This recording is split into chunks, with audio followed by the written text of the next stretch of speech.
Hi, I'm Mark Skelsey from downsizing.com.au. Now, in last week's federal budget, there was a very interesting announcement about a scheme called the Downsizer Superannuation Contribution Scheme.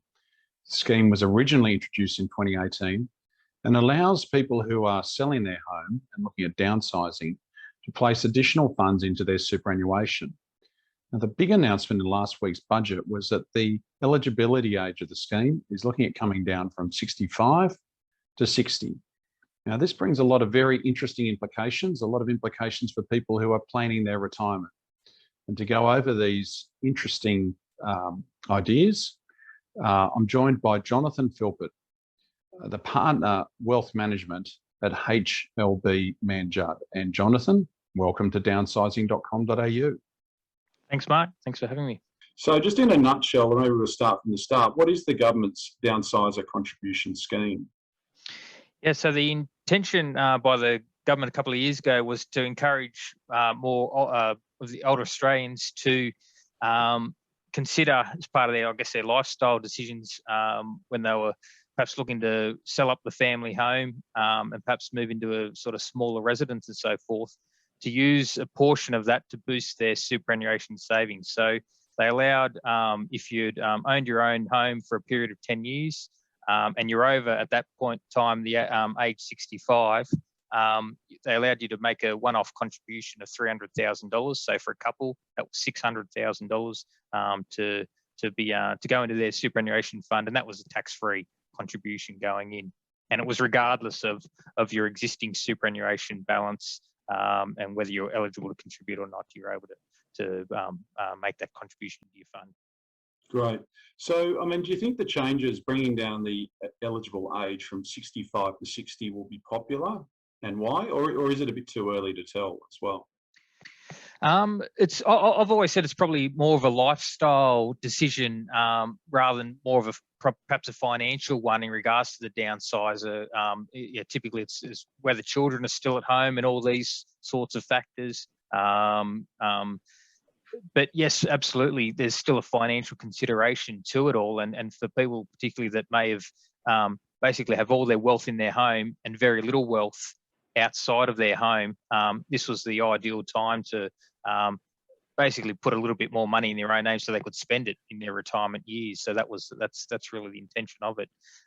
So obviously by changing the age from 65 to 60, you're now allowing a lot more people access to this sum. Whether perhaps the lowering the age would trigger more people to perhaps kick the kids out of home earlier or something like that. I'm not sure whether that will necessarily occur, but there's definitely a greater pool of people there. And probably the interesting thing with that is that it just the downside of the whole downsizer contribution was it really did affect your age pension side of things. And given that you can't actually access your age pension until 67, by in effect now allowing people to start using this downsizer contribution at age 60, there may now be a greater period of time where they'll in effect downsize their home, spend that money over perhaps a 10-year period or perhaps longer sort of thing, and then start the age pension after that period when they've kind of used those funds up. So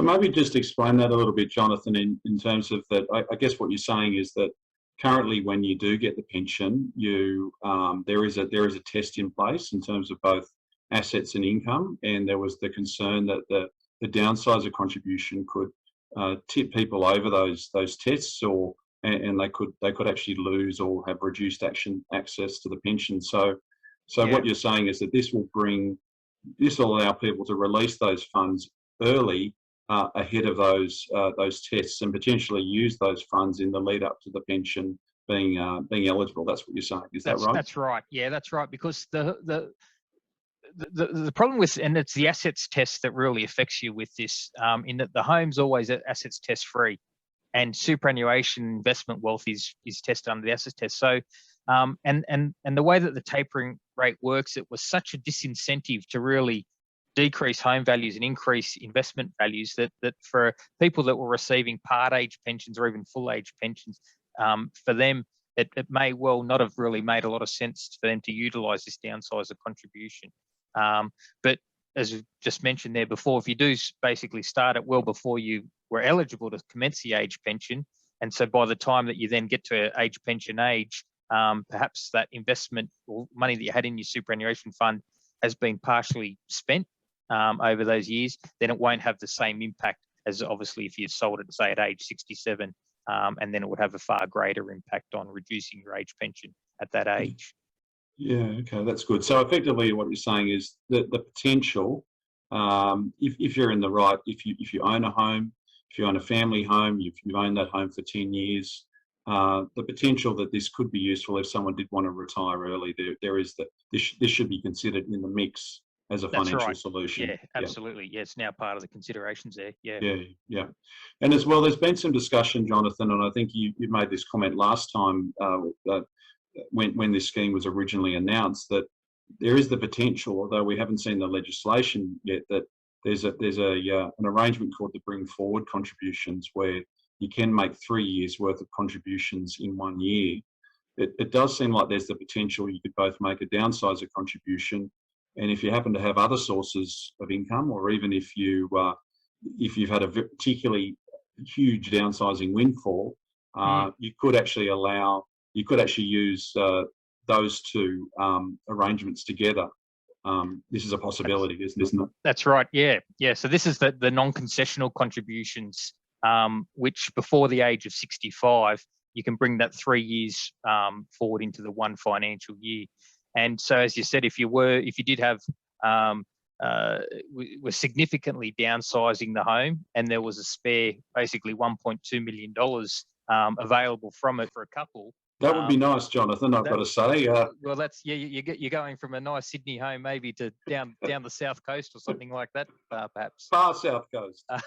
But that is roughly sort of the limit that you can put into your superannuation in one hit, being the $600,000 for the downsizer contribution, and then that 3 years bring forward of $100,000 each, $300,000 in total. And so for a couple of further $600,000. So that's how we get the $1.2 million that potentially could go into superannuation pre-age 65 now with these new, and in fact, those non-concessional contributions are increasing from next financial year by a further $10,000 each. So that $300,000 in fact turned into then $330,000 going forward. Yeah, so it's a sizable amount, obviously, that can potentially go into super. Yeah. And have you had many clients talk to you about the downsizer contribution? Does it come up? The evidence is that, look, it's been popular. It seems to have released billions of dollars worth of superannuation contribution. I saw a figure the other day that about 22,000 people have used it. It's hard to know if that's a big figure or a little figure. Have you spoken to many retirees who had conversations with them about this scheme at all? I have, and it's probably I'd say early on it was not so much not well understood, but I just don't think it was really on the radar for all that many people, but perhaps over the years it's been talked about a little bit more as a strategy.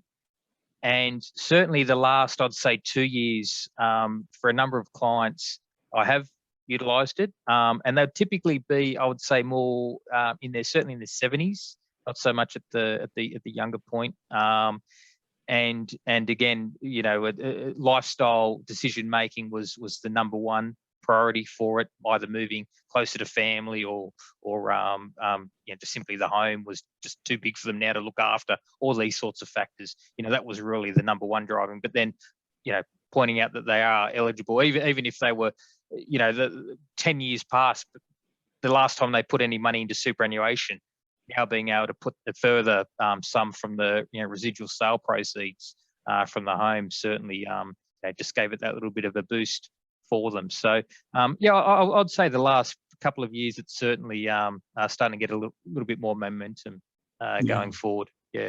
So look, thank you so much for this time. It's great to talk about this. There's been a lot of interest in this announcement by the government, and it's something that I think can be a game changer for a lot of people. So thank you for taking the time today to just walk through some of the ins and outs of this area. Thank you, Jonathan. My pleasure. Thanks, Mark.